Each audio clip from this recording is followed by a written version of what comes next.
मूळचा करवीर तालुक्यातील वरणगे पाडळी इथं राहणारा हर्षवर्धन विजय सुतार हा 20 वर्षीय तरुण गेली काही वर्ष साने गुरुजी वसाहत परिसरात आपल्या मामांकडे राहत होता. शनिवारी दुपारी आजी आणि मामासोबत किरकोळ वाद झाल्यानं रागाच्या भरात दुचाकीवरून तो शिवाजी पुलावर आला.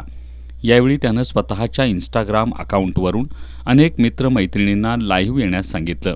अनेक जण लाईव्ह जोडले असतानाच त्यानं आपण शिवाजी पुलावर असल्याचं सांगितलं. तो काय करतोय हे मित्रांना समजण्याआधीच त्यानं पुलावरून पंचगंगा नदीत उडी घेतली. यावेळी काही तरुणांनी नदीपात्रात उड्या घेतल्या, मात्र पाण्याच्या प्रवाहामुळे तो दिसेनासा झाला. त्याचवेळी इंस्टाग्रामवर लाईव्ह असलेले मित्रही शिवाजी पुलावर आले. अग्निशमन दलाच्या जवानांकडून हर्षवर्धन सुतार याचा नदीपात्रात शोध घेण्यात आला, मात्र त्याचा सुगावा लागला नाही. आज सकाळपासून पुन्हा शोध सुरू करण्यात आला. 11:15 वाजण्याच्या सुमारास हर्षवर्धनचा मृतदेह नदीपात्रात सापडला.